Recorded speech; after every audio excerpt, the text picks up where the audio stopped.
Are you struggling for consistency in your sim racing? Does your iRating look like a roller coaster? If so, we have good news for you. The way to get more consistent is to first understand what you're doing differently than the professionals. And VRS is the answer. With our competitive subscription, you will have the telemetry, setups, tutorials, and everything else you need to fully analyze your driving. Our data packs and the ability to compare your driving with the best in the world will show you exactly where to adjust your inputs, change your driving line, and shave seconds off of your lap times. And our powerful and precise Direct Force Pro wheelbase and precision pedals are being used by some of the world's best drivers. All these champions agree that VRS hardware is not just the best on the market, it's also priced well below the competition. So if you're looking to upgrade to direct drive and the best pedals in sim racing, VRS is your answer. If you want to get better, get faster,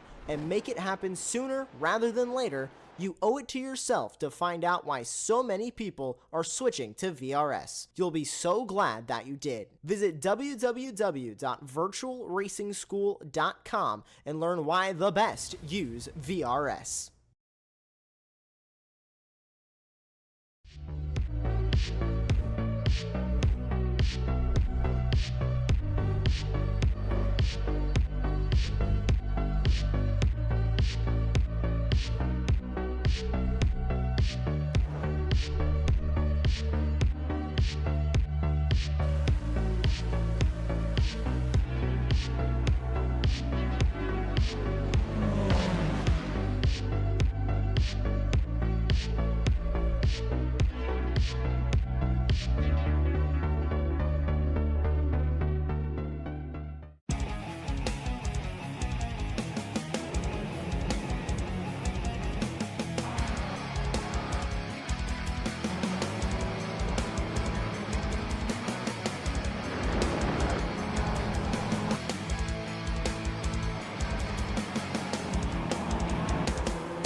Coming off an opening round at Mugello 2 weeks ago, a successful opening round, we now head almost 900 miles north to the Diamond of the Coast.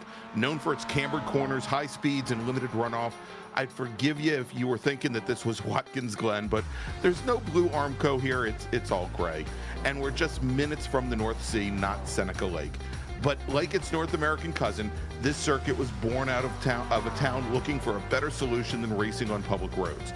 Originally built from communications roads used by the Germans during their occupation of this country in World War II, this circuit has changed much in the intervening years, as Dutch NIMBYs decided that moving next to a racetrack didn't provide the peace and tranquility they were after. Imagine that. And tonight, our Club Sport and Street Tuner racers will take to the current 14-turn, 2.6-mile version of the circuit recently updated on the iRacing platform. Welcome everyone to Circuit Park Zandvoort and the 24th season, the 10th year of the Extreme Motorsports Ricmotech Touring Car Cup, presented by the SDK Foundation and Performa Elite here on Apex Racing TV. I'm Greg Ginsburg with Larry Lefty McLeod joining me in the commentary box tonight with Director Extraordinaire Jonathan Grabowski working behind the scenes to give you all the best views of tonight's action. And I think Colton is there working again as well tonight. So good evening, Larry. And you know, it's been almost 2 years since any of our Ricmotech series have been to Zandvoort. And for the first time tonight, we're going to get to experience that 18-degree banking at turns 3 and 14. The track's final corner, named after Indy 500 winner, the Flying Dutchman himself, Arie Luyendyk. And you know, this circuit should make, and the word I'm getting back from some of our racers here after testing this week is that it really should make for some great racing amongst our MX-5 and GR86 Cup drivers. Yeah, good evening, Greg. I'm so happy to be here. I couldn't be here 2 weeks ago, but I'm thrilled I could be, but I wasn't here 2 weeks ago. But I'm thrilled to be here tonight. And but you say that there's no blue Armco, but there's going to be plenty of orange. There's going to be a giant orange legion. as these Dutch fans are going to be out here watching this race, the unofficial national color of the Netherlands. But I do love this track from a driver's perspective. I've done a couple of public races around here. Some of the lower speed Formula cars are kind of fun around here. But I think tonight, for what we have here with these GR86s, with the Miatas, I think this is a really good set of racing to happen around here. It's going to be exciting. I think the banking on the new scan that was updated last year, I think, is a really good addition to it. Creates line choice around there, as we have seen both in Formula One as well as we've seen in some of the other ranks. I think it's going to be a good time. I think this series is off to a pretty good start. We've got pretty good here, good crowd ready to go the distance here tonight, and I'm excited for it. I think this is going to be a lot of fun. Yeah, I am excited for it as well. You know, in talking to some of the folks from D2D, in particular, talking to Eric Violet, he calls this a high-speed momentum track, and I think that's very much the case. And it's going to be, I think, a challenge. We say this for a lot of our tracks, where it's a challenge to pass. Drafting is going to be key here, and there are definitely some places where I think some of the drivers, when they go out for practice, might look advantageous for them to attempt some passes. I think in real world racing situations, they're going to find it maybe a little bit harder than it played out in their minds. But let's do this, Larry. Let's turn things over to Kevin Ford, and he is going to give us tonight's track guide and a little bit of history of Circuit Park Zandvoort. Welcome, everyone, to Circuit Park Zandvoort, located here in the Netherlands for today's track guide. Great to have you with us as we provide this track guide around a 14-turn, 2.6-mile course that is one of my favorites. The track, built in 1947, held its first event in August of 1948 and has been deep in motorsports history ever since. Well, let's get ready to head up the front straightaway here. You'll notice our pit area to the right, our main grandstands to the left here. And we'll head down towards turn 1. Very heavy brake zone here, and certainly at the start of races, it can really get jam-packed here with traffic as drivers try to funnel their way down through this very tight right-hander. We'll come up off the exit here, track left, we'll stay left, so we get ready for turn 2 here. This is a very tight right-hander. And then this will dump us right into the very tight wrapping left-hander of turn 3. Right back to the floor with the throttle. We'll come up off the hill here through turn 4. Bit of a blind entry, but it opens up into a very fast section here. Very flowing to the left, and then we'll head back to the right up through turn 6. And then this will provide us a blind entry into turn 7 as we head back down the hill to the right. Come right to the apex, get right back to throttle, take a little bit of curb there, and stay track left as we head up into turn 8. Let that car drop down into apex, and then get ready for this very tight wrapping entry of turn 9. This corner really wraps back against itself and sends you back to the right. And of course, we've got to get back right here for our left-hander of turn 10. Tough to get down into this apex just right. Get a good launch out of here. This will bring us up onto the second straightaway here, and you can see that it's moderate in length, to say the least. Not a lot of slipstream here at Zandvoort. Heading down into turn 11 here. This is the famous S's here. Right back to the left. We'll stay right at the bottom there. Get a good launch. Use up every bit of that exit. And this will bring us to the final 2 corners here. Turns 13 and 14. We'll let that car rotate right to the bottom. We'll come right back to throttle, and this will bring us into that newly banked corner here. A lot of camber for drivers as they come through turn 14 with that pedal all the way to the floor and up over the exit and down towards the front straightaway. Once again, here we go. There's your track guide for the amazing Circuit Zandvoort. Thank you for being with us.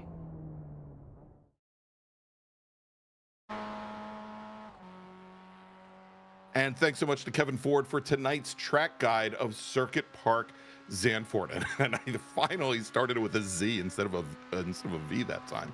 Hey, Larry, want to welcome to the chat tonight, backmarker Bobby Childs, joining us here. And, and as is usually the case, you never have backmarker Bob and Stubby in the same place at the same time. I don't see Stubby here tonight now that Kevin's here. So I do like the self-proclaimed backmarker Bob, but I do prefer what you just said, backflip Bobby, depending on how his race goes. exactly, yes. But we do appreciate Bobby getting in there and engaging with all of his fan. I think it makes for a pretty good experience. All of his fan, singular. And Larry, when I called him backflip Bob, don't think that wasn't unintentional. All right, so let's take a look here as we now have our drivers underway for qualifying here at Zandvoort. We've got 2 different chassis that our racers are in. We've got 4 different classes in all pro and am. And as our drivers are heading out right now, most of them are on their out laps here at 2.6 mile 14 turn Zandvoort. And what we do, as we do each and every round here in the Touring Car Cup, is we'll give our drivers 4 attempts to set their fastest lap time and set the grid for this evening's race. And if it's anything like a couple of weeks ago at Mugello, what we will do is we will grid all the Toyotas together, we'll grid all of the Mazdas together. And so let's take a look, Larry, as we've got drivers heading out. We're taking a look right now at Eric Violet, and he is one of our Club Sport Pro drivers. And the Club Sport cars, those are the Toyota GR86s and the Pro drivers. And we're seeing Brandon Whitworth and Tom Rathke just now putting in their first flying laps, and times are starting to roll in. But the Pro class drivers in Club Sport, you can pick them out because they will have the black mirrors and number boards and windshield banners on the car. And when you look at the timing pylon on the left-hand side of your screen, well, you know, it says CS class and it says Pro, and it shows the same color black. Let's take a look at some of our AM drivers in Club Sport, and we'll take a look right now at Paul Carey in the number 141 machine. You can pick out the AM drivers in Club Sport because they will have the orange mirrors, number boards, windshield banners, etc. Yeah, that's kind of orange-ish. And so those are the AM drivers in the Toyotas. If we move over to the Mazdas now, to the street tuner class, we also have Pro and AM. Now we're going to bring up Mike Chase in the 314 machine, new to the series.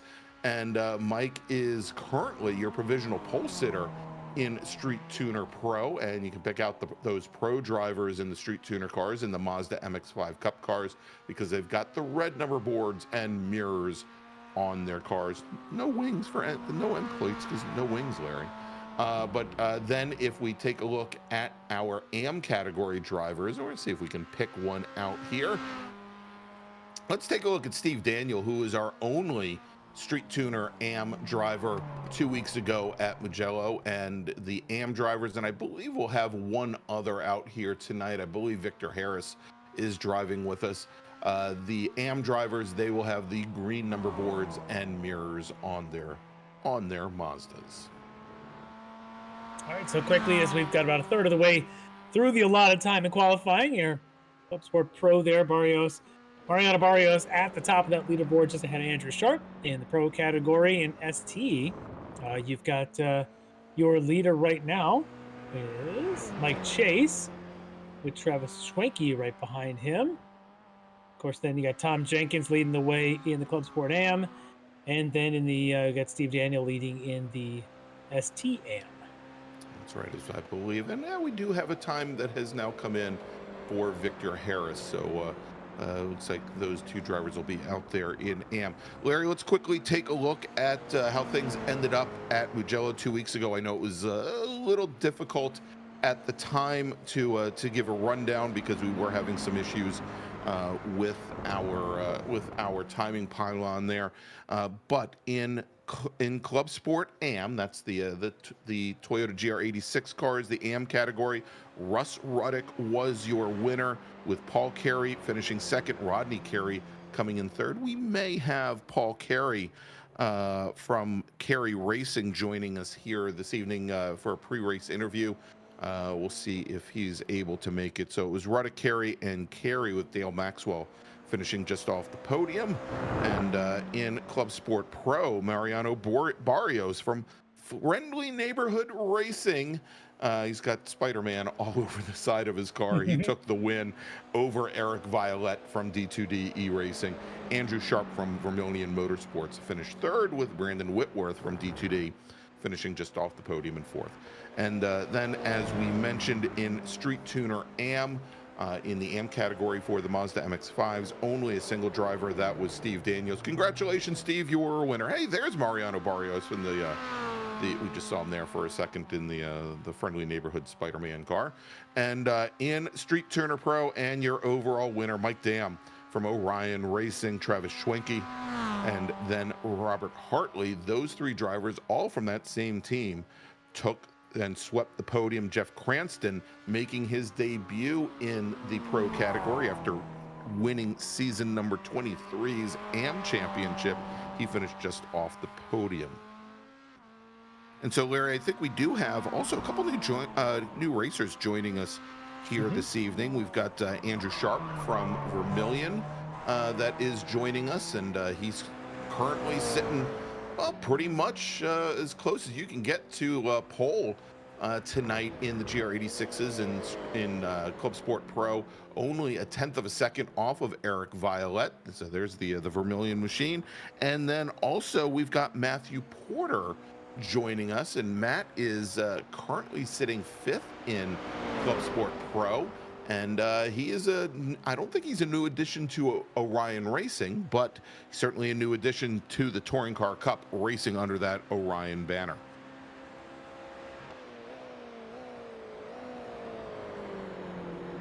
As we're just now about 2/3 of the way through qualifying.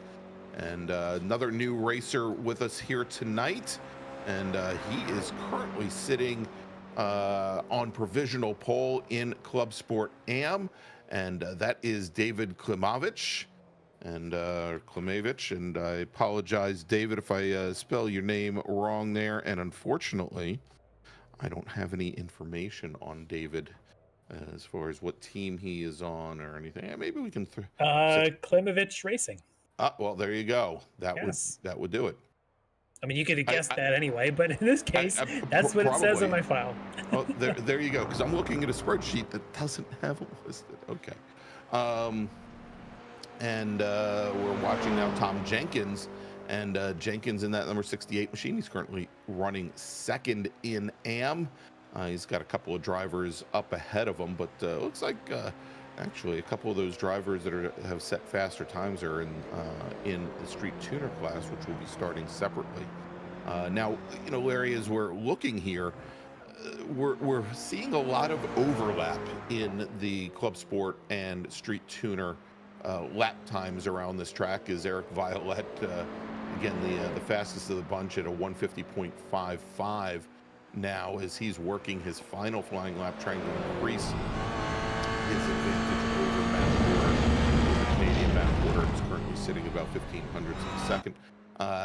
But a lot of overlap, so I think having that split start between the Club Sport and the Street Tuner racers is kind of going to be key tonight.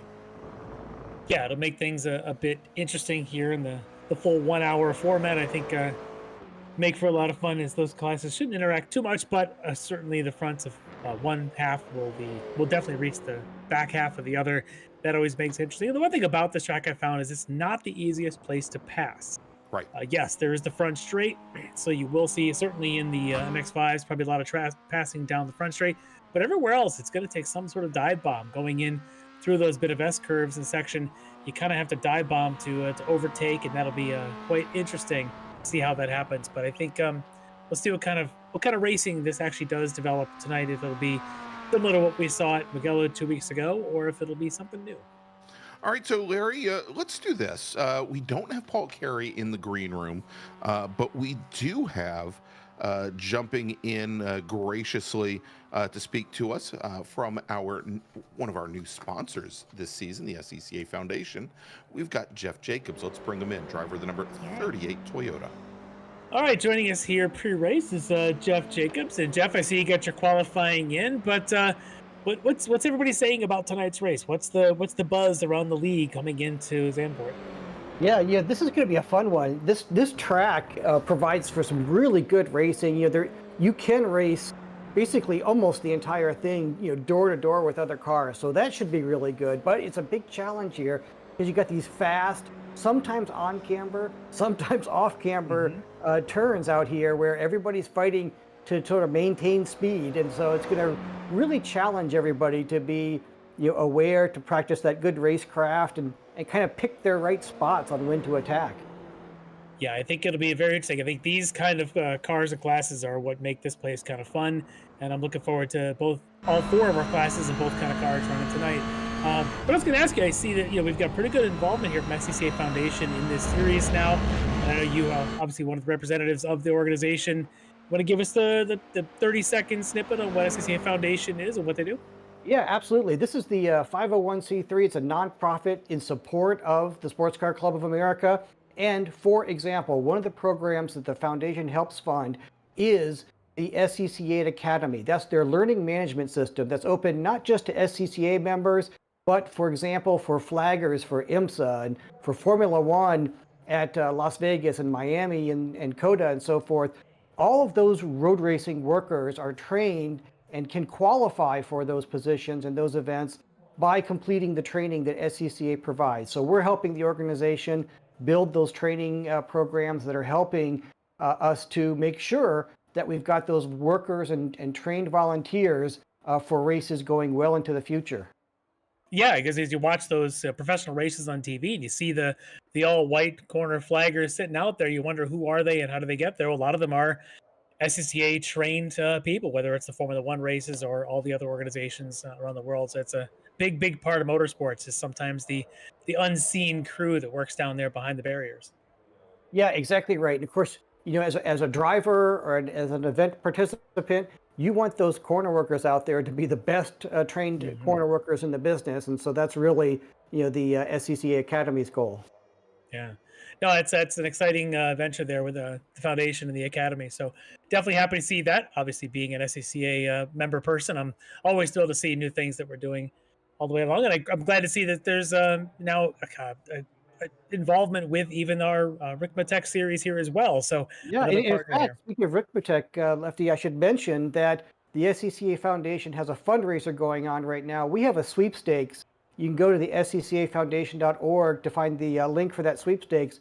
But the prize is a Dream Sim rig from Ricmotech. It's worth about $15,000. It's got the motion and the belts and the direct drive wheel and the whole 9 yards. So folks should check that out. We're going to draw the winner for that the first week of March.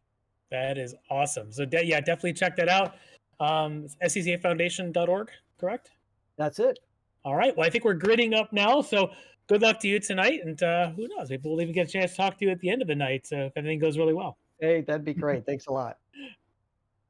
All right, there you go. That was Jeff Jacobs, driver of the number 38 SCCA Foundation Toyota, and good luck to him. And again, if you want a chance to win that beautiful Ricmotech rig, go to sccafoundation.org.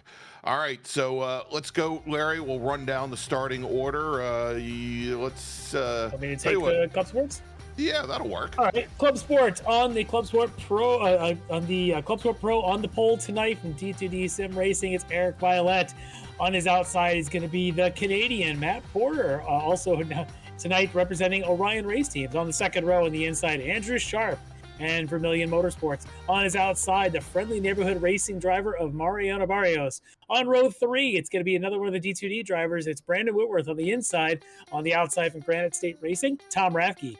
On the fourth row on the inside, we just talked to him from SCCA Foundation, Jeff Jacobs. And on the outside, his partner in crime here in this series, Kevin Ford, representing Flying Tortoise Motorsport. And on row 5 on the inside, Leo Dragota from the Orion Race Team.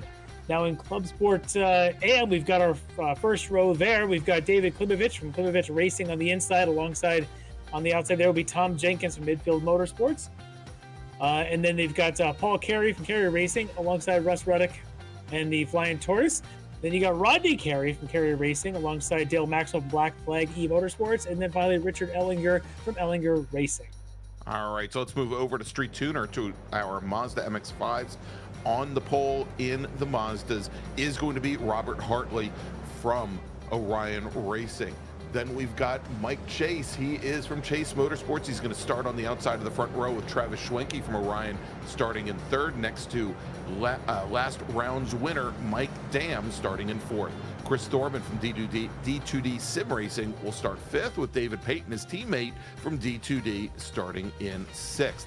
Then let's move over, and starting seventh in the Toyotas, in the Mazdas, is going to be Jeff Cranston from Craney Customs. Again, he was our season 23 AM champion, and Brennan Horn from D2D Sim Racing starting in eighth. And then we've got our two AM category drivers in Street Tutor. We've got Steve Daniel from SKKJ. He took the win 2 weeks ago. And Victor Harris in his very first round. He's going to start 10th in this Mazda field. All right, real quick, I'm seeing that Dale Maxwell and Richard Ellinger may not be on the rolling grids. We'll keep our eye on that. They were the last row in the Club Sport AM grid, so we'll see if they make the field here before the thing goes green. Yeah, and I see it appears as though at least Dale Maxwell is on the pit lane, and I think he may be queuing up, getting ready to go out for this race. I don't see Ellinger in there. Yeah, there's Dale Maxwell, but he is likely going to have to start behind the I would suspect behind the Mazdas after they get their start. Yeah, it's a bummer about Ellinger, because I don't see a qualifying time for him, but his practice time was good enough for about fourth quickest or so. So not seeing him in the fifth quickest, I guess, but yeah, not seeing him at all out there, that's tough. Hopefully he can get into his car here before we go green. All right, and so earlier this week in testing, fastest driver in the Toyotas was Mariano Barrios. He turned in a time of 1:51.023, and we saw faster than that from both Violet and Porter during qualifying this evening. And then very similar lap times in Street Tuner, where Travis Schwenke turned in a 1:52.1, and I think we saw faster than that in qualifying this evening from his teammate Robert Hartley. And so you see there, we've got our two different fields. We've got the Toyotas behind the safety car. We then have the Mazdas a little bit further back from there. And what will happen as the safety car brings the Toyotas through the banking here at turn 14, and they come onto the front straight, we've got a real live starter is going to give the start command to our racers when they can get underway for this 60-minute race. And then we'll see the Mazdas queue up just a little bit further behind. And the pace car now bringing the field onto the front straight. Pace car now heading onto the pit lane, turning the field over to Eric Violet from D2D Sim Racing. He's got Matt Porter to his side, and the green flag is in the air, and we are racing from Circuit Park Zandvoort here as our racers make their way down to turn one, as Eric Violet cuts across, moves all the way over to driver's left to open up that corner, and he's going to carry a lot of momentum through this very tight hairpin that makes up turn one, as Porter and Sharp are going to be side by side, and most of the rest of our Toyota field here now 2 by 2, and we see there Brandon Whitworth from D2D trying to slot his way around Andrew Sharp as the Mazdas now take the green flag on the front straight, and the racing is underway. And now cutting across the field, that's Orion Racing's Robert Hartley. He's got Travis Schwenke. He's going to slot in right behind and making a run down to the inside. Chris Thorman in the number 60, the orange and silver D2D machine, going to try to make a run around Schwenke. Cannot get it done here as they go into turn 3 with Mike Chase and Steve Daniel behind. Yeah, I think back there also Brennan Horan, the other DTD driver here in the MX-5s, also trying to make a move. He's got the wiggles right there. Oh, yes, he does. Alongside Steve Daniel, but he's right now trying to keep pace with Mike Chase right in front of him, and those two are going to go side by side. But up there in the Toyotas, boy, you had a pretty good start there between Barrios and Sharp that stayed side by side for a minute. I think they've got things sorted out as they've kind of gone into more of the train mode here. Everyone chasing down Eric Violet. Matt Porter had initially got a late jump, it looked like, but he managed to hang on to the outside line around turn 1, and now he's back up into the second spot trying to chase down that DTD driver, Eric Violet, out in front as they come around here to finish their first lap. Yeah, and we're thinking back to the interview we just had with Jeff Jacobs, where he said, well, you know, this is a track where you can literally race somebody side by side all the way around. And I was just waiting for it as our Toyotas, as our Club Sport racers come onto the front straight to complete lap number 1. Eric Violette is your leader with Matt Porter, and then our round 1 winner, Mariano Barrios, running in 3rd with Andrew Sharp and Brandon Whitworth running in 5th with a little bit of a gap back to Tom Rathke, Kevin Ford, and Leo Dragota. Yeah, definitely a little bit of train here, starting to sort things out as they all take slightly different lines there through that turn 3. Very interesting. But Violet already with a pretty early good lead as our Mazdas now are finishing their first lap, and it's an all Orion front row there. And, you know, Larry, it's interesting watching our racers, and we know that these Toyotas and these Mazdas just slightly different handling characteristics and downforce characteristics than, say, a Formula One car. But I think back to the very first time that, or the return of Formula One to Zandvoort, where we saw at turn 3 in particular, where Fernando Alonso would take a very different line, would take a high line through turn 3, when at least to start off the weekend, when every other racer was bringing the car all the way down to the inside, and he was carrying so much more speed through that corner. And you know, as Jeff Jacobs mentioned, though, you know, this track switches from on camber to off camber, and there are some bumps in some very odd places that you need to, in fact, this whole section we're watching now with the Mazdas, they're coming around through this turn 10. It starts with the turn 7, then goes to the whole 8, 9, and 10 sequence. It's just sort of odd because the track is so wide, and so wide that 97. That's I think Cranston. That was Jeff Cranston that gets just wide, went around. And that looks like Steve Daniel gets into him. Just nowhere to go. The track was so wide, yet somehow they still found each other. Yes. As Dale Maxwell goes up the inside of him, it looks like. But and yeah, Steve, so that's... and I think Steve Daniel just realized that it was going to be that difficult to make it back to the pits. He's going to take the tow. He's going to spend quite a bit of time getting some repairs tonight. Yeah, but what I was mentioning was this corner's around there, certainly around 8, 9, and 10. It is so wide. Line choice, you've got all sorts of line choice, which means you can make dive bomb moves, but the fast line really is a very fine line through all of it. And we're going to see, I think we've got a replay queued up of just what went on there with Steve Daniel getting into Jeff Cranston, as we've got our eye on Cranston. Well, that's Daniel there in the 96. He's going to come around 10 here. And there, so something else happened to Daniel then, because Daniel was ahead of this. You're right. So apparently nobody got into Cranston, but Daniel, let's watch him go through the corner ahead of Cranston. And he just gets loose, I think, or gets to the outside. I think he dropped the wheel driver's right and comes across. Yeah, he got into that gravel trap out there. And that's because you're trying to get on the gas so early around the corner and stay in it. If you lift at all, you lose all the momentum heading down there to turn 11. And he just got greedy and caught a little bit of the grass. But look at this side-by-side now. This is Sharp and Barrios, I think. Yes, it is. Yeah, and you can see there, Larry, how the track moves from, you know, a slight rise in elevation to then a drop with a little camber in between, you know, that compression there.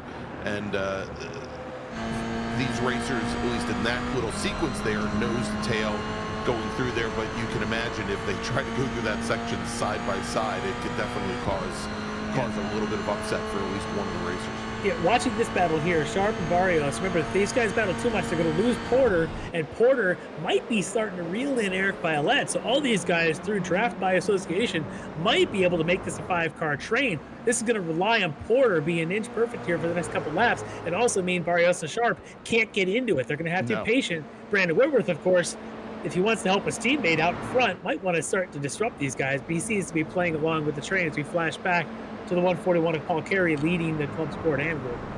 Yes, he's got Klimovich and Jenkins, Russ Ruddock, Rodney Carey, all in line. Actually, well, he's got Klimovich right on his wing as Klimovich takes a quick look to the outside and slots in behind, and then we've got Tom Jenkins a little bit further back, Ruddock and Carey and Rodney Carey kind of lists this group.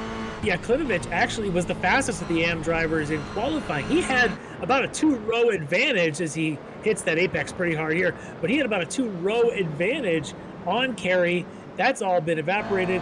Now he's actually got the lead back as Carey struggles coming into turn 8.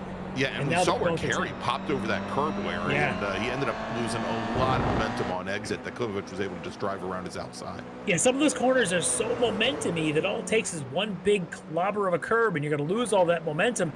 And although, again, I mentioned, it's wide lines if you want to take them, but there's one fast line through it, and if you get off of that, you lose the momentum, and everybody around you just sort of crowds through. But now as they come around through that little bit of a dipsy-do chicane there at 11 and 12, and yet it turned into what I think is actually the most fun corner on the track, turn 13. It then takes you to the bank of 14. I love 13. You just have it dares you to throw it in faster and faster. Yeah, indeed. And if you can carry the speed through there, you know that the banking of 14 will catch you. And so, Larry, I may not be able to pronounce his name, but the driver of the number 21 machine, our AM category leader, he's got the Klim Club here in the chat. There's a whole bunch of them. I'm guessing they know how to pronounce it correctly. I'll tell you that. They certainly are his fans, all lined up.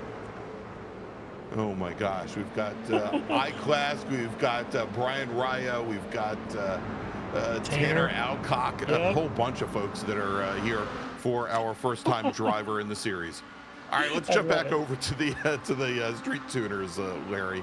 Here. Yeah, so it's still Hartley leading Schwenke, but of course right there you got Mike Chase still playing the chase one right there behind him as he was able to get around Thorman, and now he's trying to get into this Orion front one too, and that's going to be tough. We've seen this before with these Orion guys. We've seen Hartley. He's kind of an MX-5 whiz around these parts, and he's going to be a tough one to overcome because the strategies are setting in with these guys about who's saving fuel, who's saving tires, and all that stuff. Chase looks like he just wants to make a move and break these guys up. Yeah, you can see Mike Chase. I think he's got the default paint job from Extreme Motorsports here racing tonight.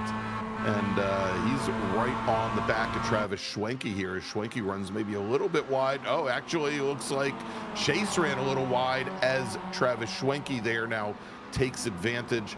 And interesting to see Mike Dam, our winner from round 1, just kind of, and maybe he is, just watching the fuel right now, just kind of sitting back behind this group of 5, kind of content to sit behind Chris Thorman in that number 60 machine. But maybe a little bit further back from that pack than I would have expected as well. It's a good strategy if he can just stay within breathing range here and maybe save some fuel. We've seen that before. He's very efficient in that area. So let's see if he just sort of plays it smart and stays back there for a while these guys, especially with Chase, maybe starts to duke it out. But if you're like, damn, you got to worry up in the front is the guy you ultimately want to beat, even if he is your teammate. So you don't want to get too far behind.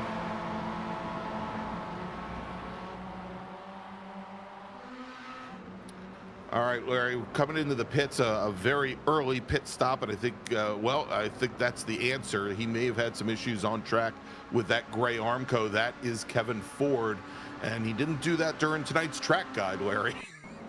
No. Let's take a look and see what happened. Kevin's in the red and white number 32 machine. There we are in turn 10. My guess is going to look a lot like Steve Daniels. It is the GR86 version of the Steve Daniels move. And unfortunately for Kevin, that's the same result. And you can see, Larry, they're even sharing space there on the pit lane. Maybe as long as one crew is doing some repairs to the front end, Kevin Ford can kind of glom off with the crew over there. All right, let's take a look here. Heineken right now, I'm sure. That's I would be, and probably not the 0% one either. All right, let's take a look here at the front of our club sport field. It's Eric Violette, Matt Porter, and Mariano Barrios, along with Andrew Sharp and Brandon Whitworth. Much like in Street Tuner, we've got a 5-car fight here for the front, but once again, Eric Violette starting to expand his lead on the 4 machines behind. A little bit. He's just right at the edge of that range, and the rest of these guys probably want to really almost push each other.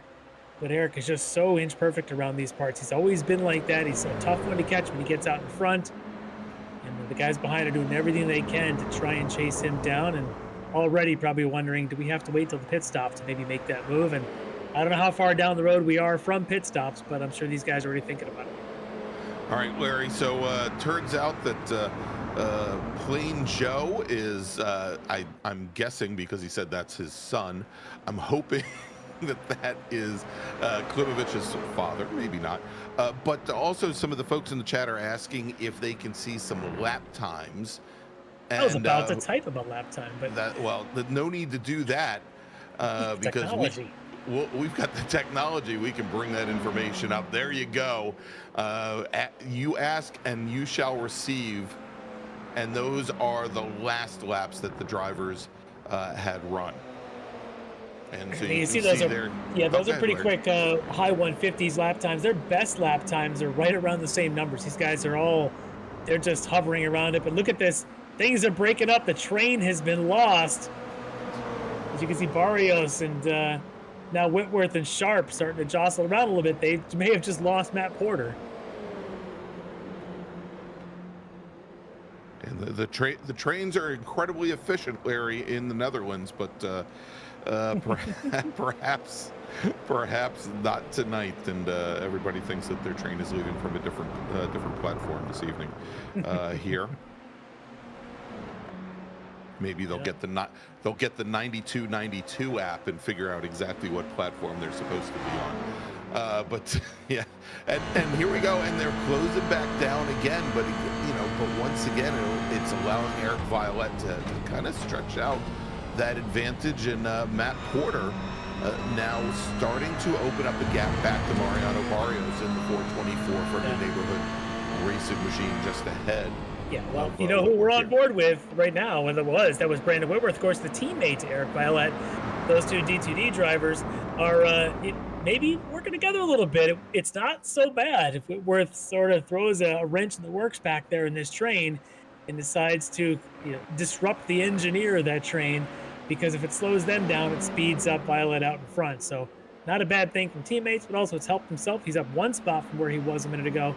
Next up would be Mariano Barrios, if he can make a move now as they enter that turn 8 and 9 complex.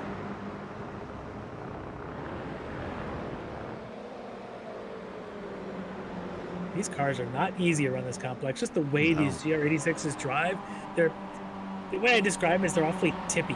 The weight transfers and it kind of wanders around. They sometimes feel like the shocks just don't do anything at times. That's my impression of them, which makes them difficult to balance through a long sweeping corner.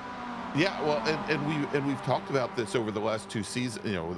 Certainly over last season, the premier season, where with the GR86 Cup cars, that they've got some extreme weight transfer issues, and certainly it makes braking a challenge with these cars that drivers don't like to trail brake them that much. So we'll see here. But I mean, even as we sit and watch the nose of Brandon Whitworth's car right here, right behind Barrios, you can see how it just is shifting from left to right and constantly porpoising. Yeah, well, that's because he's getting pushed. Now. That helps.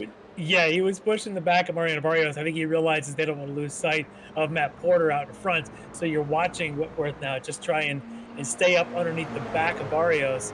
Even if it means kind of doing a little bit of work on the front of that GR86, he'll do whatever it takes to help that guy along to make this train get back closer again.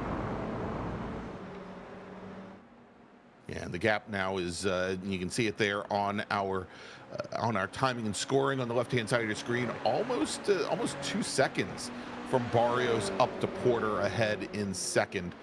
So we'll see here if Whitworth can push Barrios maybe a little bit further ahead, or if perhaps he can take the point and lead this trio back up into contention for second. Maybe. I mean, if Whitworth can get up there, and if he's running the same setup as his teammate out in front, there's that possibility. We've seen Whitworth has some really good pace at certain tracks. Maybe tonight is it. Maybe he just didn't get the qualifying time down he wanted. He's having to work from behind.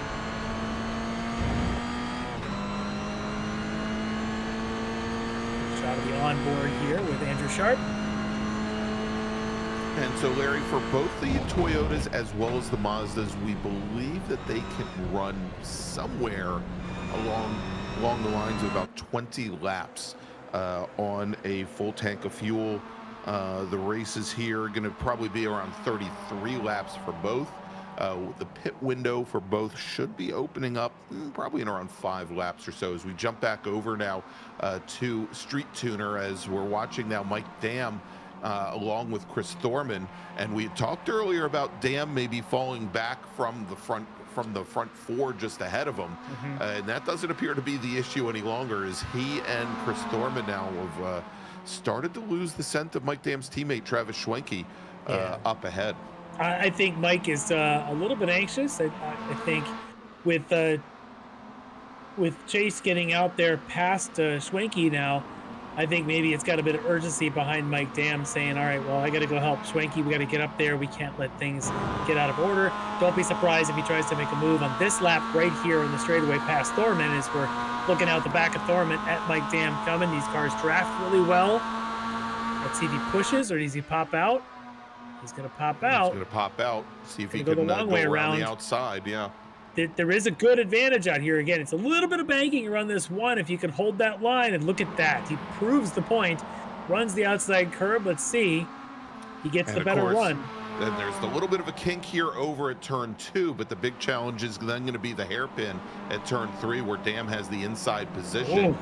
You see him get crossed up there as he came into it, trying to get the car settled. These are not nearly the same like the GR86s, where sometimes they get a little tippy and they tend to dart around. These cars glide and float around, and sometimes it's hard to control that float. And I think we just saw that with Mike at coming through 2. The car kind of went traffic left on him, and he had to get it back to the right. And when he did, it just got all crossed up. Let's see if these two now, if Thorman decides just to stay behind Dam and let Dam do the work to try and catch the 3 in front.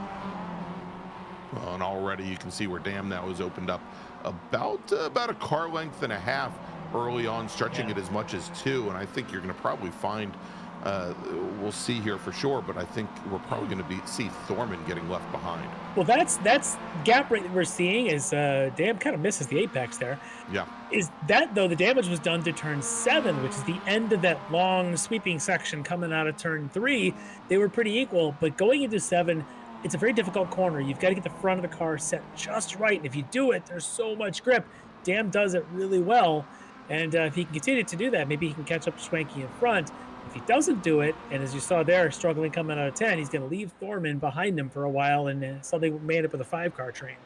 All right, let's jump back over now to Club Sport, and this is the battle for 4th in AM with Rodney Carey and Russ Ruddick. Ruddick, our winner in round 1 at Mugello, currently running in 5th.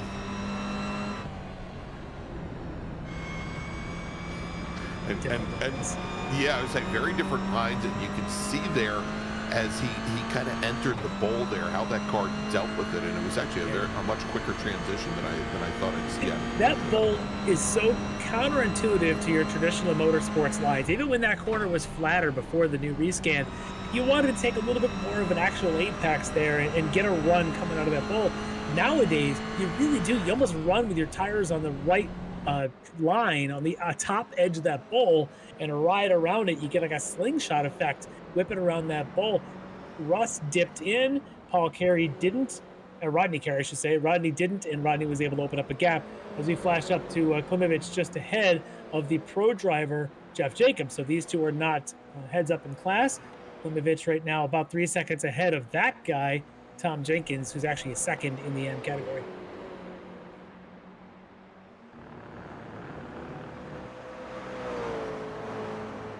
Pea soup colored number 21. I'm sure his fan club will tell us exactly what that color is, but all I can think of is a kid's baby food. Yes, that's exactly. As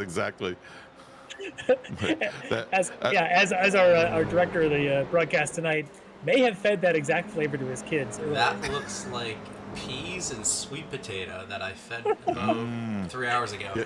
It's peas is the green, and the orange color is sweet potato. That is a lovely combination. Look at that line he runs right around the top of that bowl. Use the curb on the exit. That's how you run the line around the new turn 3. Well, I said that, and that was the Alonso line, and then suddenly after the very first practice, everybody else was doing it.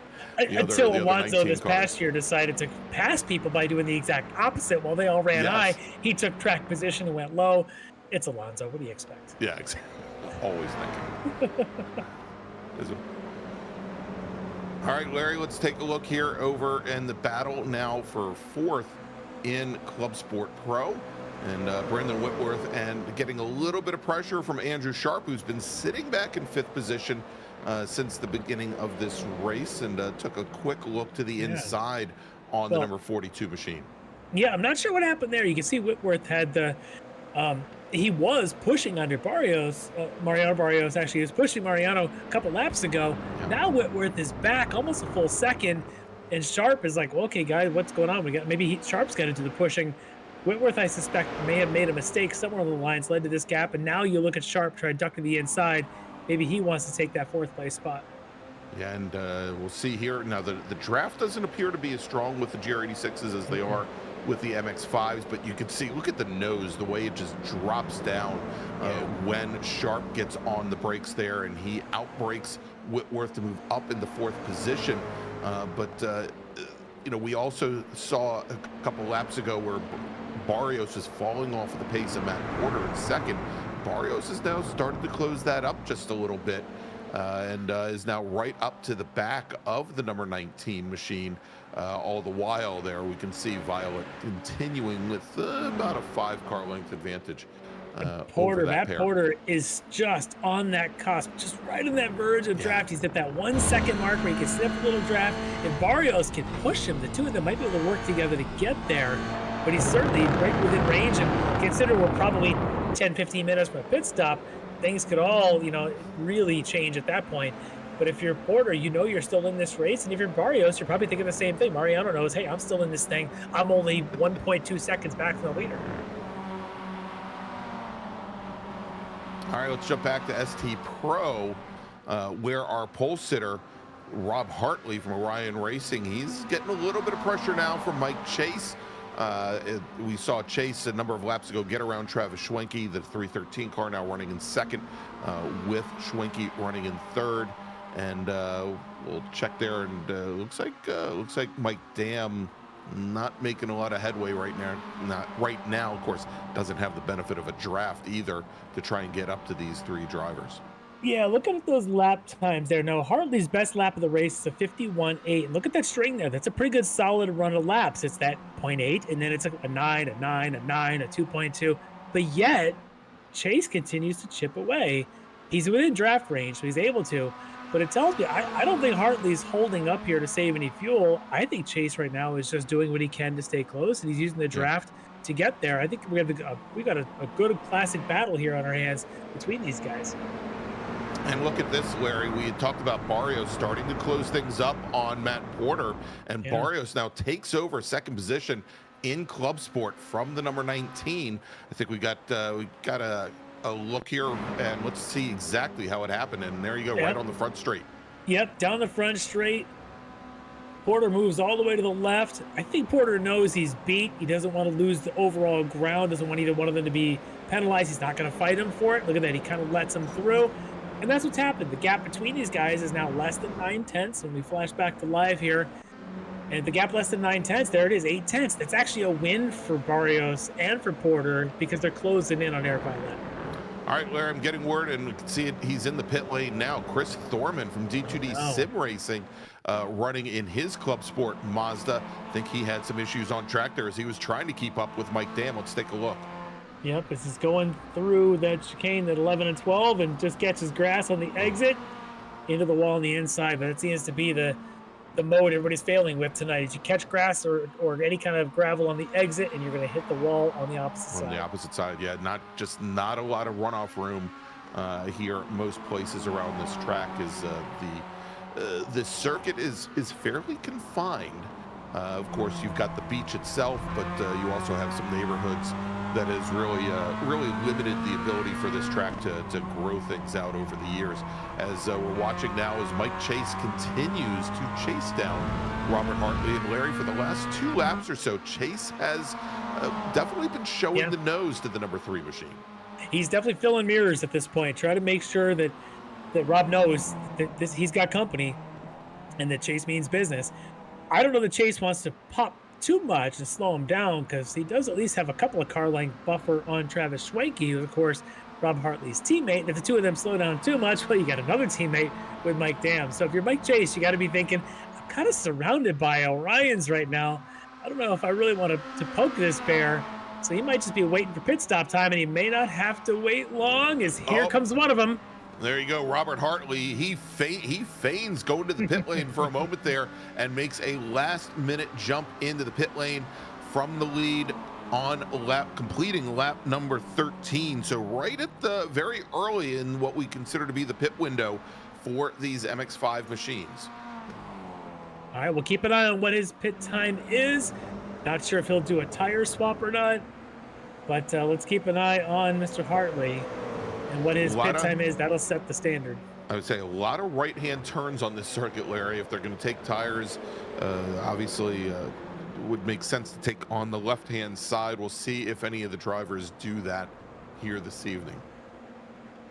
All right, we'll keep our eye on that. The pit time for Hartley, about 25 seconds. So we'll see what the rest of the field does, because now that he's got an odd pattern, everyone else got to figure out, are they faster or slower than a Rob Hartley? Now, Rob, by doing that, puts himself at risk.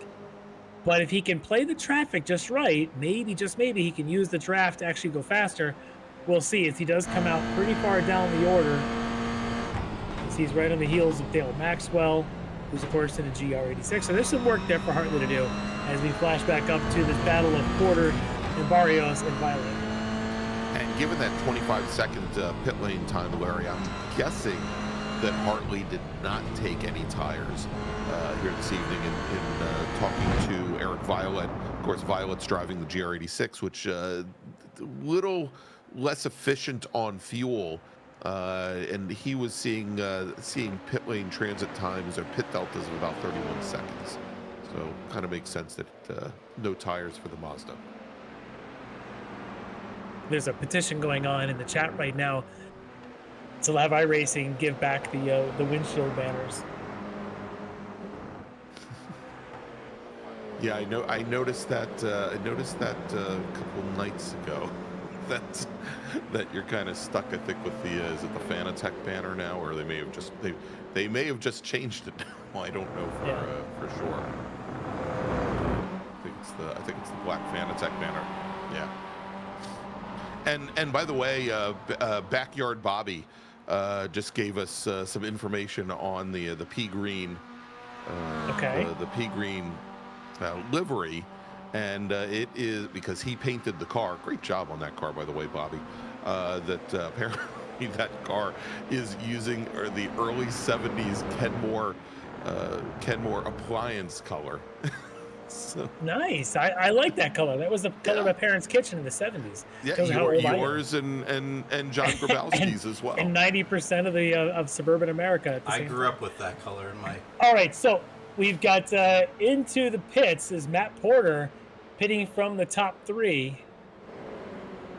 Yep, there he is. So Porter goes in from third, and we'll see here is where he comes back out. And somebody alert the Klim Club.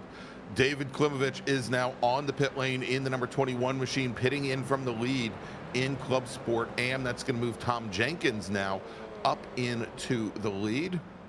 Well, Kerry also on his way down pit lane.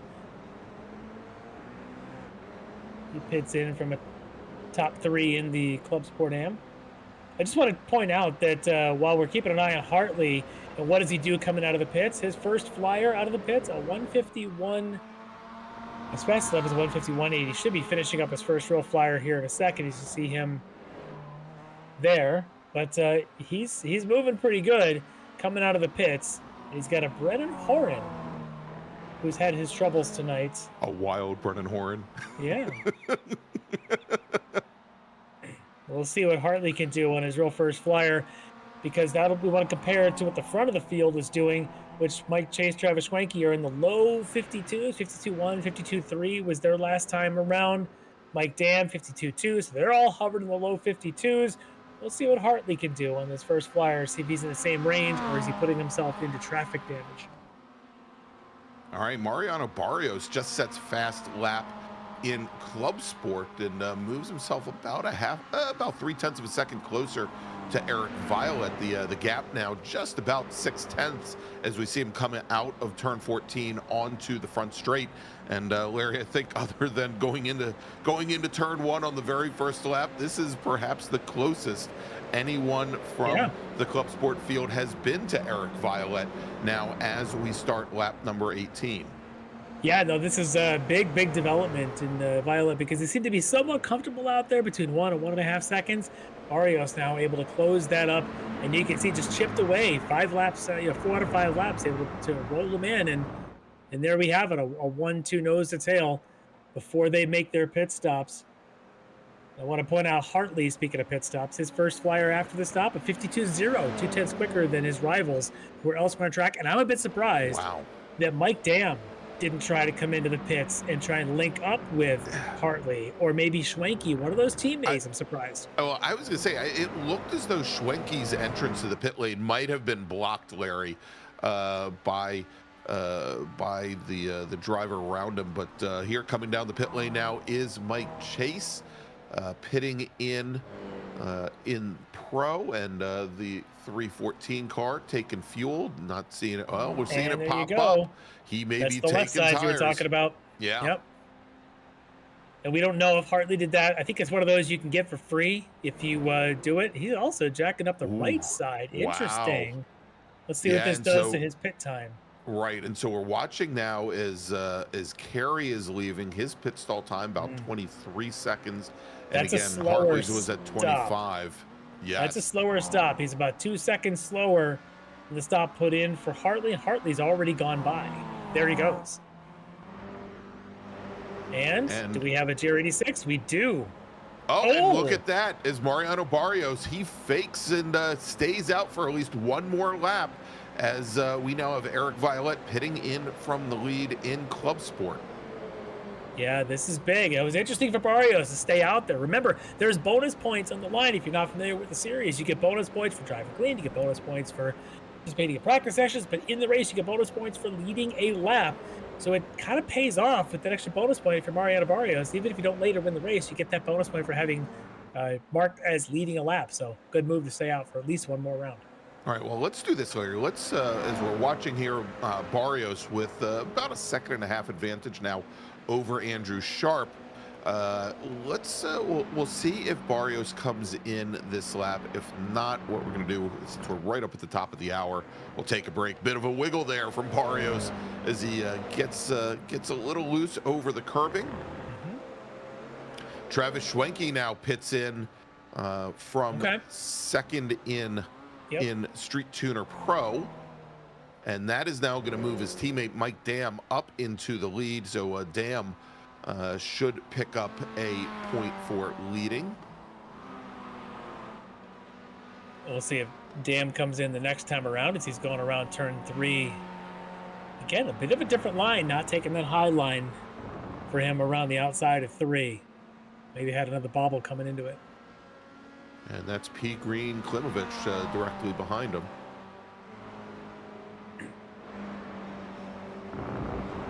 We'll see if Barrios comes in for his pit stop, is what we wanted to see. As we know that his rival did. Does Barrios do the same here on the subsequent lap, or does he stay out longer? No, he's going to stay out. So, Larry, let's do this. Let's take a quick break. And when we come back, we'll take you all the way to the checkered flag here from Circuit Zandvoort, where you're watching round number 2 of the Extreme Motorsports Ricmotech Touring Car Cup, presented by the SCCA Foundation and Perform Elite here on Apex Racing TV. We'll be right back.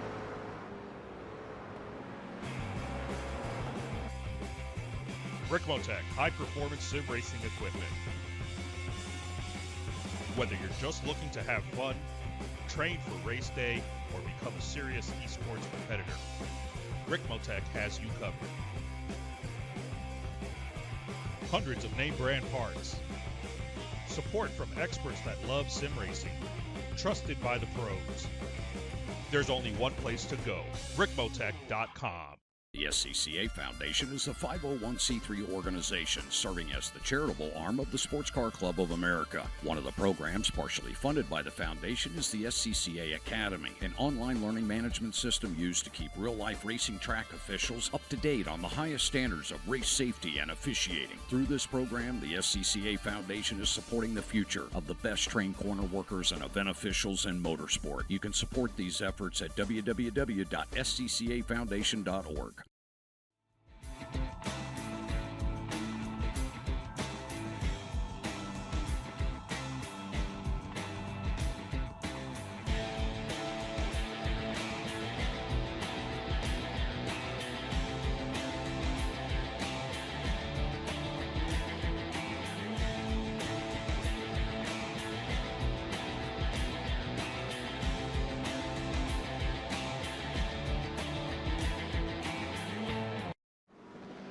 The search is over.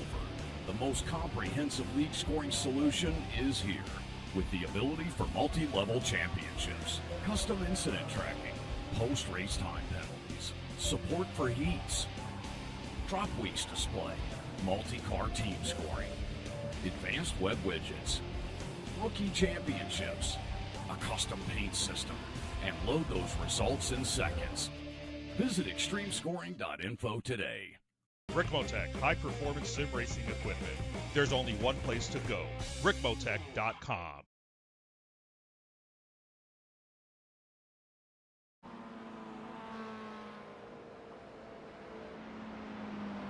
And welcome back to Circuit Zandvoort for the Extreme Motorsports Ricmotech Touring Car Cup. It's round number 2 here on the 10th year of the Touring Car Cup. It's presented by the SCCA Foundation and Proforma Elite. I'm Greg Ginsberg, along with Larry Lefty McLeod. And Larry, about halfway through our break there, we did have a couple of our drivers in Club Sport head down the pit lane. We did have, I guess, who came in? I guess Whitworth came in and Porter came in, right? Yeah, we had a couple of big ones there. There's Tom Jenkins heading back out from his stop. He'll rejoin in second spot in the Club Sport Am. But yeah, we're keeping an eye on things as Andrew Sharp is the last of the front leaders yet to pit. And there you can see him in his number 24. But we saw Eric Violet lead most of the part of this race. He had Mariano Barrios on his tail when Eric came in for his stop. But now, if we want to flash to that, take a look. Barrios is ahead of Violet about 1 full second after their pit stops. Barrios' pit time was almost at 1 full second faster. And we'll see if he's got any fuel on board as Andrew Sharp is down pit lane for his stop. Yeah, as he and Brendan Horn fighting for position there on the pit lane. And Tom Rathke coming in as well in the number 41 machine. And you can see now Leo Dragota coming down the pit lane as Leo now racing for Orion Racing. Yep, that's new for these seasons. Glad to see him jumping on board over there. That just extends the talent that they have. But look at all these pits together. Where's Barrios? Where's Violet relative to Sharp, who's about wrapping up his pit stop? It's a decent stop. And look at that. It's a good one. Sharp is going to come out right almost alongside Barrios. He's not up to speed yet. But is he going to use position and tuck in front? He does, right ahead of Violet. Huh. And you can see there where Violet had the corner almost taken away from him, Larry, and had to get out of the throttle just a little bit there and concede the corner to Andrew Sharp. And that gives a bigger advantage to Mario Barrios as Mike Dam now pits in from the lead in Street Tuner Pro.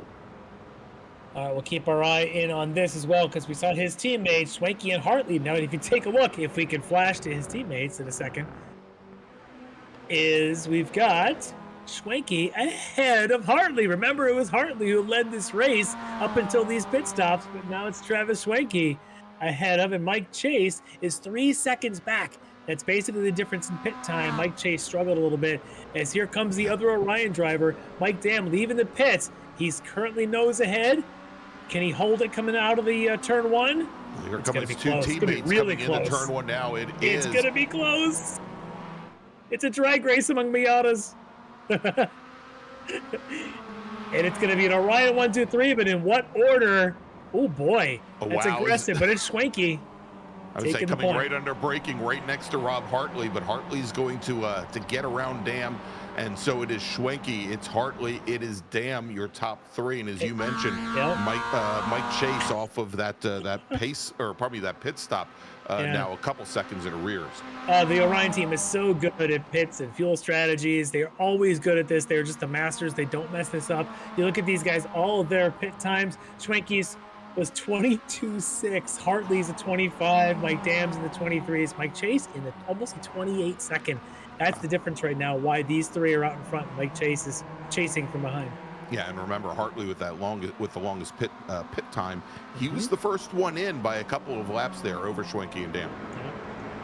All right, let's come back over now to Club Sport and look at this. Andrew Sharp and Eric Violet all over the back of new leader Mariano Barrios here, and Sharp is definitely, Larry, starting to show the nose here in almost every single corner.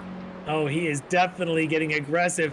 But he's the one in the middle. I always find it most difficult in these battles to be in the middle, because every move you think you can make on the lead, you're going to get counter moves from behind.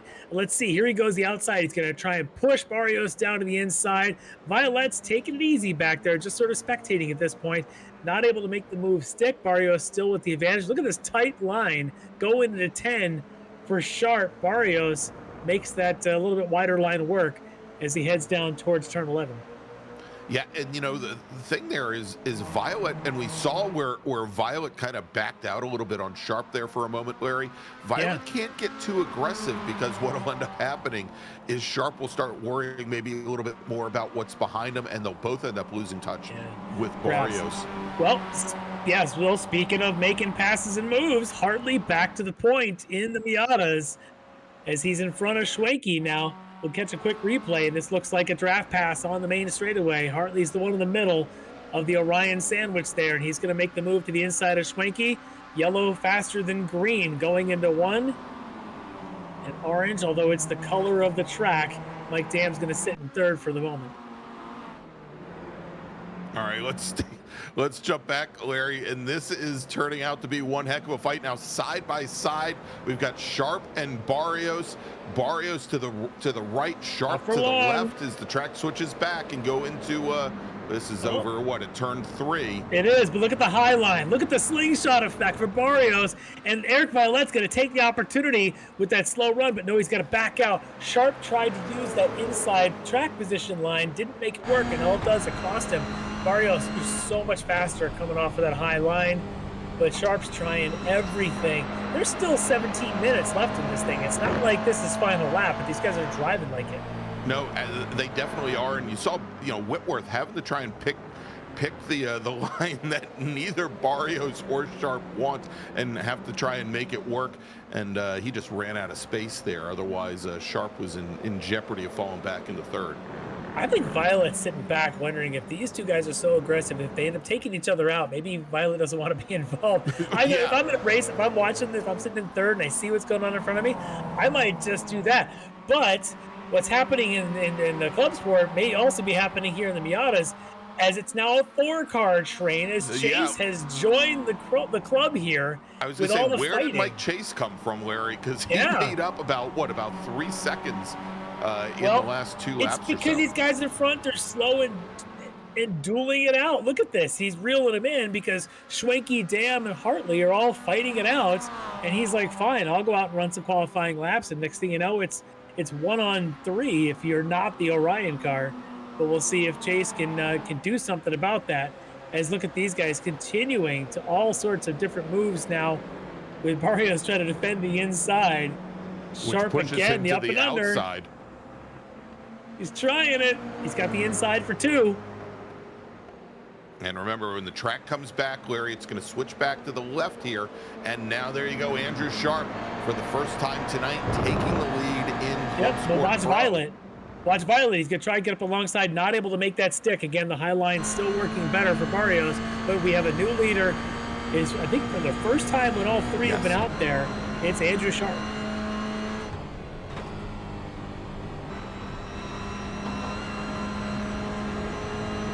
So fast down through those sections there, 100 miles an hour around turn 7. And you see the big bump there. But you got to hit it. You have to use it. it just definitely jars and in the these car. cars, it definitely unsettles them as they come through 8 and go, or 7 and go through 8. Yeah. As they make this awkward turn in for the really long, wide radius turn 10. As I see a lot of dirt in the background. I don't think that's a smoke bomb here with the Dutch fans. I think that was something orange. Happening in turn 3. Yeah, but that's been where everybody's been going off, Larry. That's where half the Toyotas drop a wheel and end up in the Armco driver's left. All right, well, let's see if Barrios now can counter the move and try to do something here. Remember, the other guy that was involved early on was Matt Porter. He's in 5th right now. He's trying to push Whitworth into saying, hey, if these guys are going to fight, let's get up there and play. Make this a 5-car train. Porter, Whitworth are 2 seconds back of these 3. And you can see them in the back of the shot there. And you see there as Violet tried to get the draft off of Sharp and maybe get around Barrios, and he gets it done. As Mariano Barrios now falls back to 3rd. Barrios kind of smart there, not to fight there. Let this happen. Let these guys keep up with Sharp and not quite let Whitworth and Porter catch up from behind. Let's see what kind of moves we have coming out of 3. And it was a deft move by Violet to move over driver's right when Andrew Sharp moved to the inside to cover against Barrios there, and it really pulled Violet right alongside, allowed him to get a move that he hadn't been able to make for the last 3 laps or so.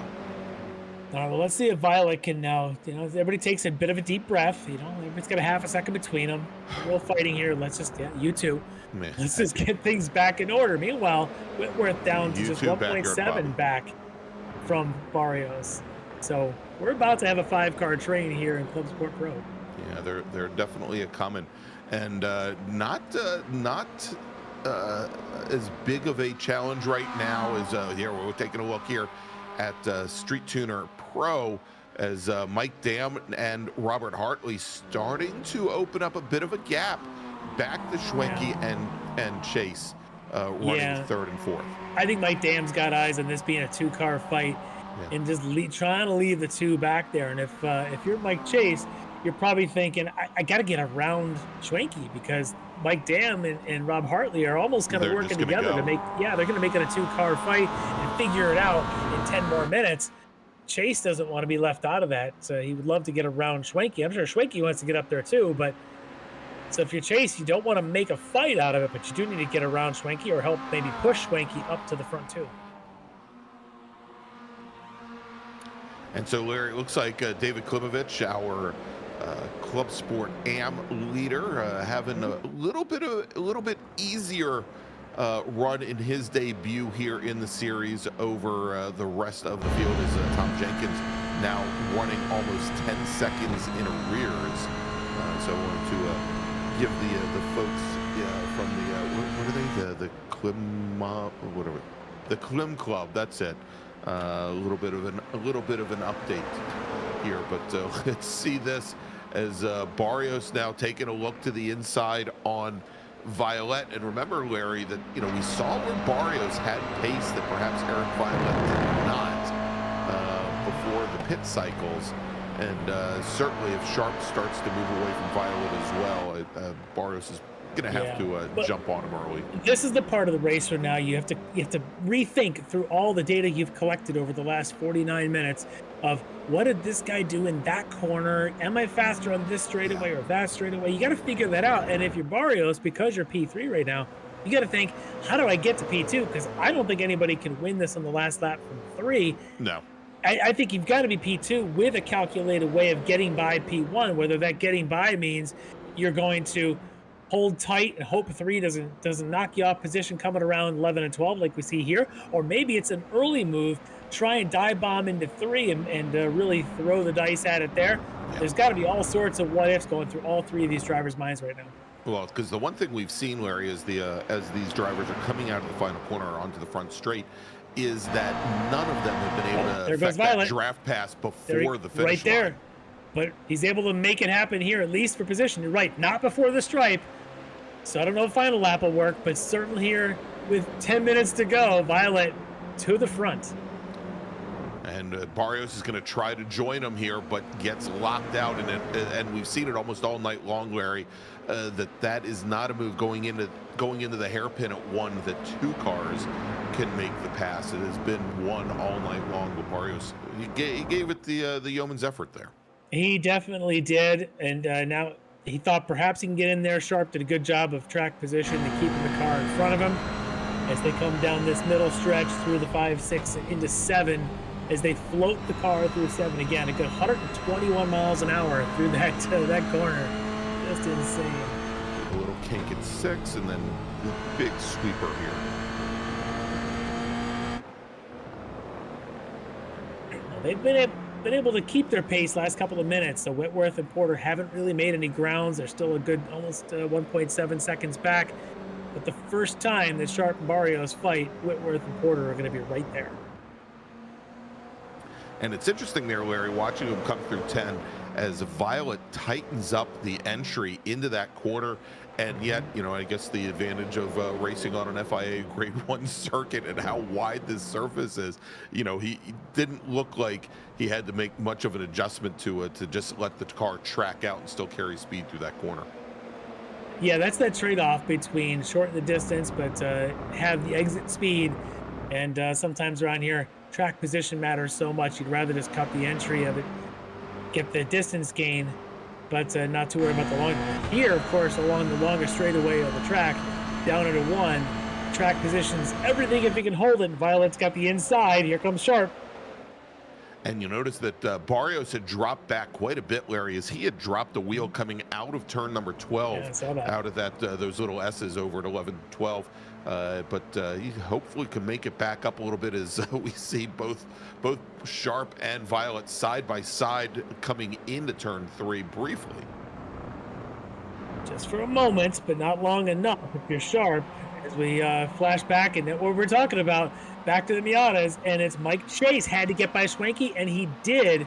Now he's up to 3rd, but he's 2 seconds back from Hartley and Dam. Let's see how he did it. This looks like coming into 9. 9. And he's going to undercut going in towards 10. Schwenke kind of let him at that point. I think it was better to not fight for it. Yeah, and again, you know, had because of the width of the circuit there, Larry, you know, we saw Chase was able to just straighten up the corner a little bit on entry and didn't give Dam a lot of options there. All right, let's see if Sharp now, knowing he's got a better exit speed, going down to turn 11. Does he make a move under braking? He is not.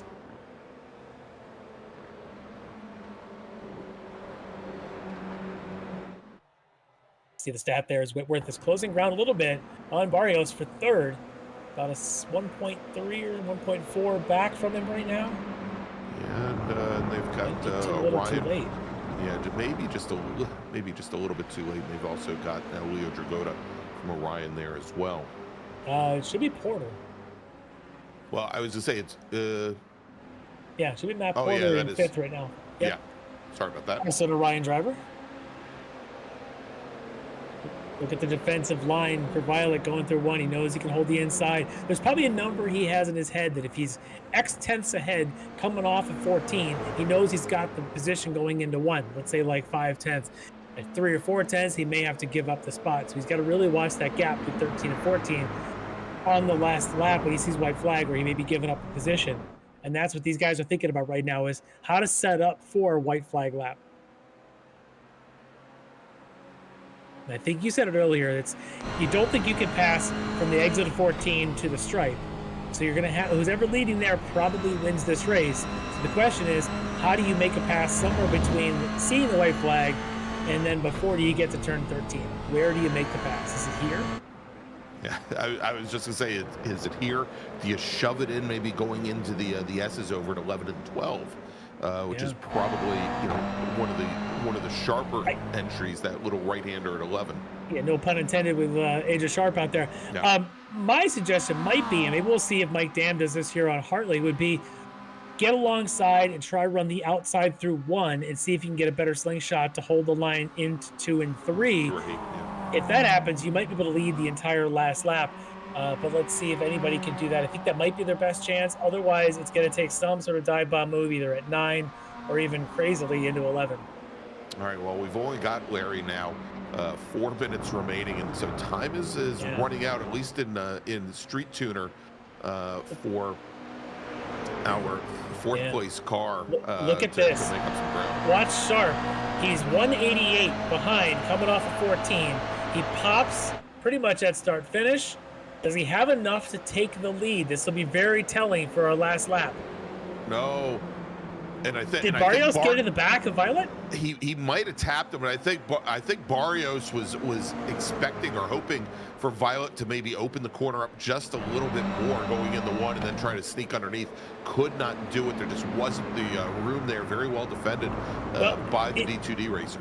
If Barrios bumped Violet, that might have helped Violet kind of pop out of the corner with a little bit more momentum from that tight apex line. That might have helped keep Sharp at bay. That's interesting. He's really close to contact, because now Barrios looks like he's pushing Sharp along down through 5 and 6. I think we've got, what, 2 laps to go, you think? Here, just crossing the 57th minute? Yeah, with about a minute and a half. Yeah, probably 2 laps. Okay. So again, look at this. Sharp trying to get Violet off his line. Can he make something happen? Where he squares it up there. And look at this. Now he's going to try the wide entry to 10 and see if he can get alongside to 11. This is one of those combo moves.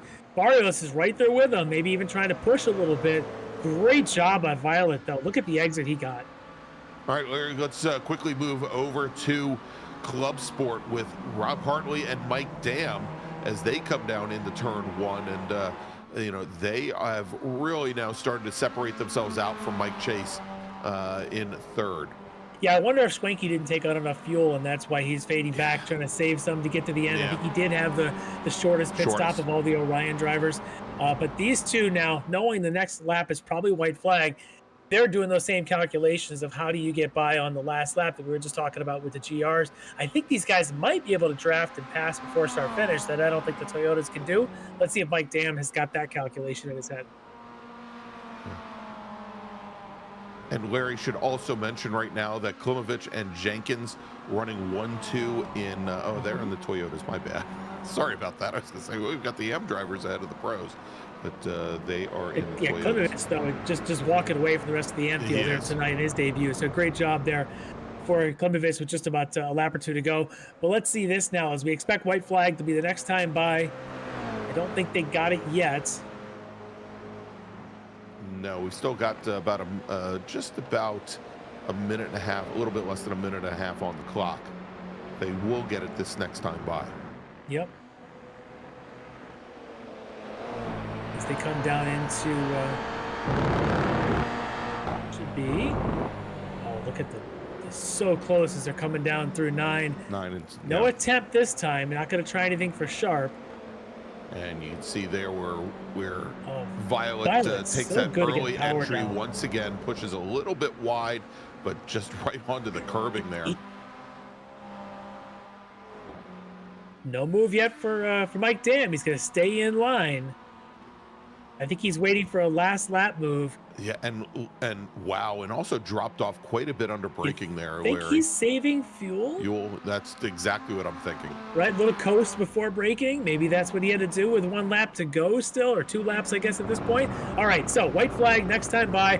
Look at this already. Look at the run for Sharp coming off of 13 and 14. He's got the inside down. He's got position. Can Violet counter with some draft and hold the outside? This is going to be a side-by-side for this whole lap. And look at Barrios. He probably got the best run of all 3 of them out of the corner there, but he's not going to be able to do anything with it. He's going to have to follow both Violet and Sharp into turn 1, but Violet gets pushed wide, and wow, look at that. So Sharp now takes the lead. Violet pushing him. He's countering, but there's nothing there. Now as we go through 3, who gets a better run coming out of here? That's a good slingshot for Sharp. Violet takes a short distance. Can he get a good run, though? And Larry, we should also mention here, jumping into the picture now is Brandon Whitworth from D2D. It is no longer a 3-car fight. It is now 4 cars. It's so 5. That's the podium. Wow. Oh, yeah. Look at this. Matt Porter now is back in play as well. Yeah, this is getting a little crazy out there now with 5 of them in play. I think it's going to come down to these two. I don't even know if Barrios is aggressive enough to make the move the way that Sharp has been making moves. And Violet now, after being in front and having to watch his mirrors, has to figure out how in the next 4 corners can he make a move to win this race. He's very good at this move right here, coming off a 10 to get the power down. Can he get to the inside before 11 and have some chance? And that's the key, Larry, is we saw Sharp get down to the inside of Eric Violet coming into turns 13 and 14. And if Sharp can go and cover that, I think he's got a good chance of holding off the DTD racer. Okay, so we saw Sharp get to the inside into 14 and have the nose ahead before they got to the stripe on the last lap. Can Violet counter and do the same thing to Sharp that Sharp just did to him? And here we go as Sharp now sticks all the way to the inside, Larry, and already that is a huge difference as Violet's going to have to move all the way alongside and pop out as they come to the line. Taking the win, Andrew Sharp is your winner in Club Sport Pro. Eric Violet will finish second.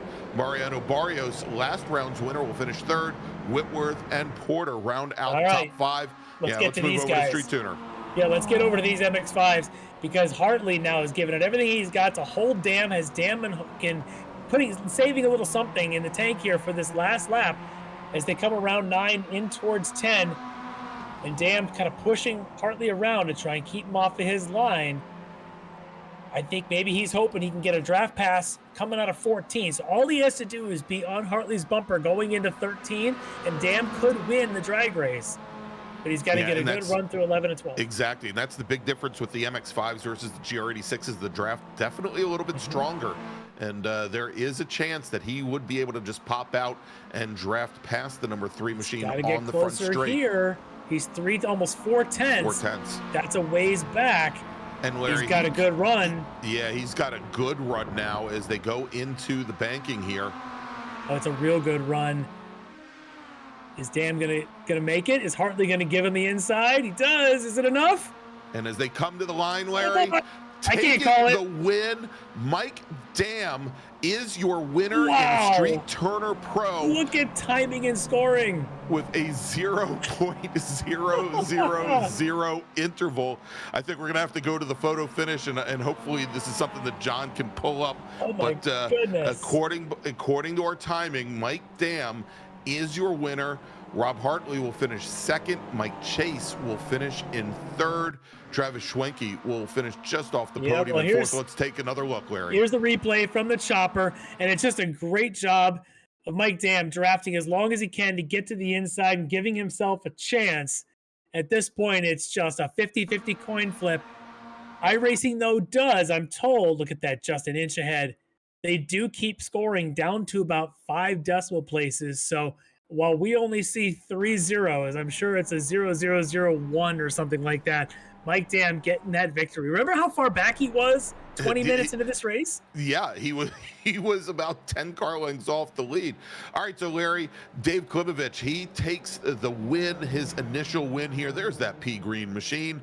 He takes the win in Street Tuner, or probably in Club Sport Am. Tom Jenkins will finish in second. Paul Carey will finish third. Russ Ruddock just off the podium in fourth. And then if we move over to Street Tuner Am, taking the win, Victor Harris in his initial outing here in the Touring Car Cup. He's your winner, finishing second, Steve Daniel. And Daniel has to watch almost the entire race from the pit lane. So congratulations to Mr. Harris as we've got our drivers lining up for their glamour shots. But let's do this, Larry. Let's take a quick break. Thanks to our partners and sponsors. And when we come back, we'll talk to some of our podium finishers here at Zandvoort, where you've just seen round number 2 of the Extreme Motorsports Ricmotech Touring Car Cup, presented by the SCCA Foundation and Performa Elite here on Apex Racing TV. We'll be right back.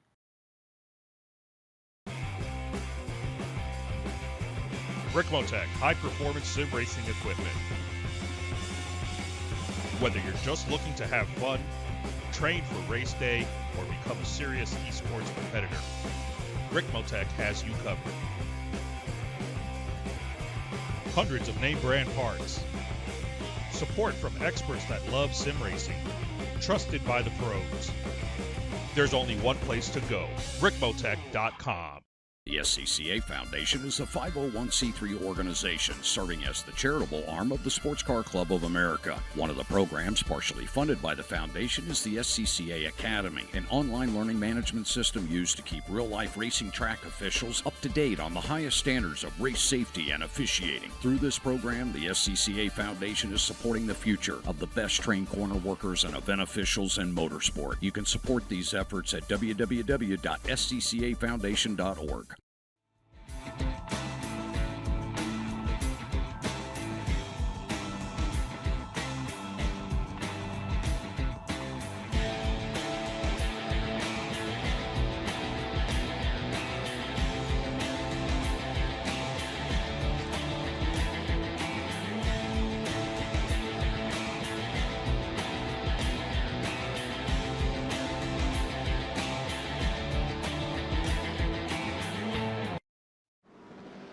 The search is over.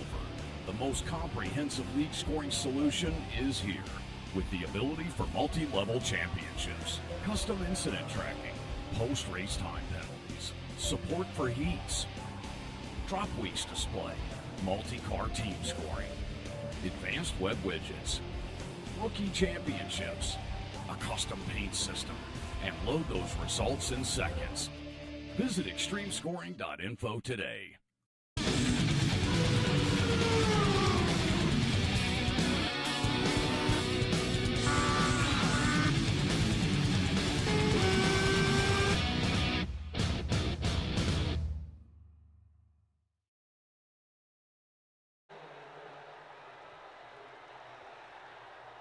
And welcome back, everybody, to Circuit Park Zandvoort, where we've just seen round number 2 of the Extreme Motorsports Ricmotech Touring Car Cup, presented by the SCCA Foundation and Proforma Elite here on Apex Racing TV. I'm Greg Ginsburg, along with Larry Lefty McLeod.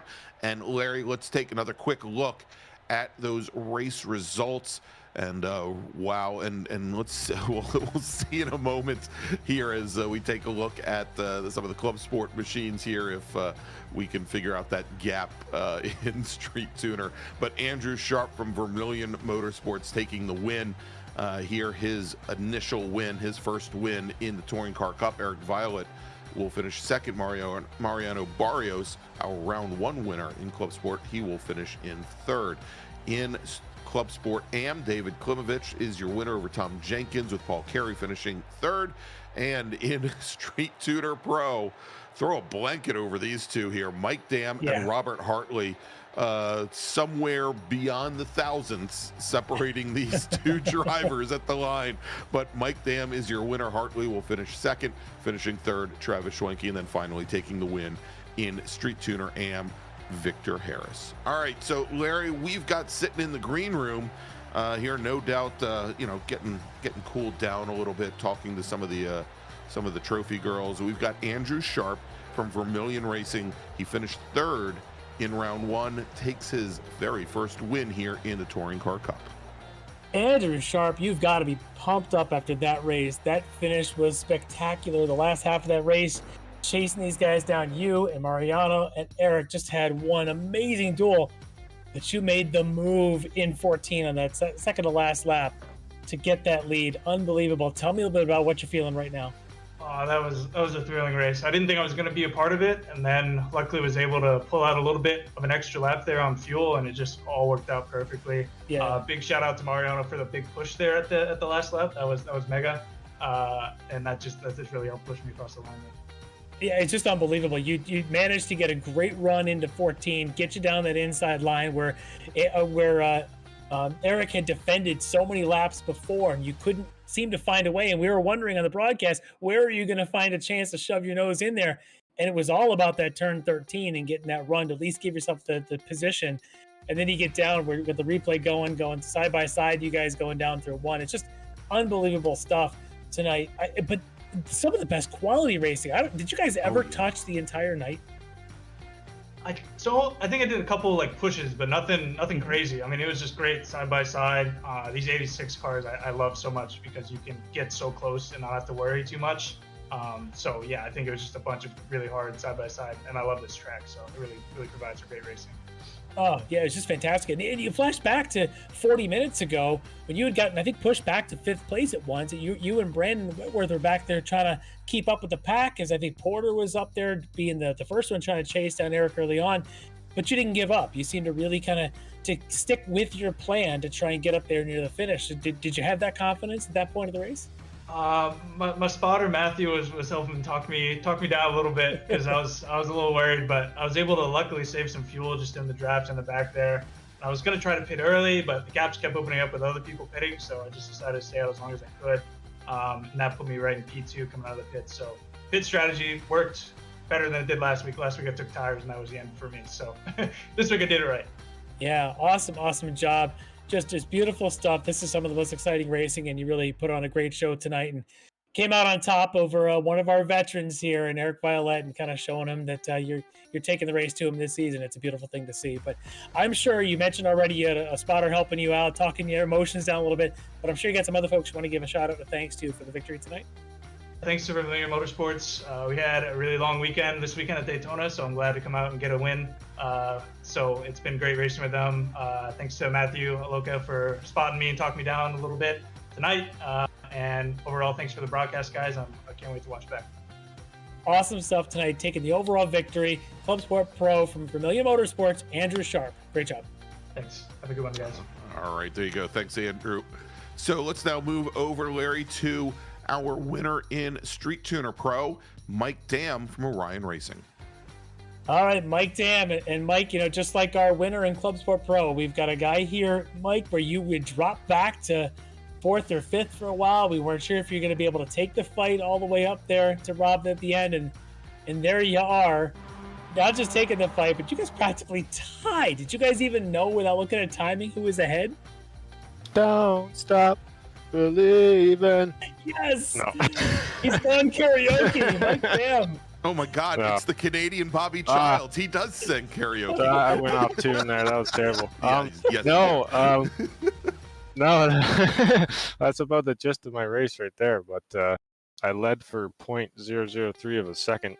That was amazing. I mean, were you? Yeah, I know. We've all done this, right? You're running second for a while, and you're calculating in your head, can I get to the stripe coming off the last corner? And did you tell yourself that's your only chance, or did you really have confidence knowing you could do it?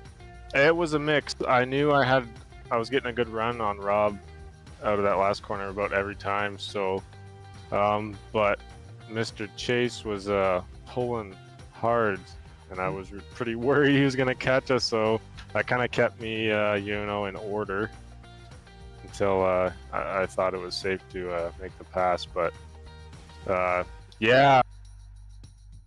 Mike kind of got a poor start at the beginning there. I mean, his first race in this league.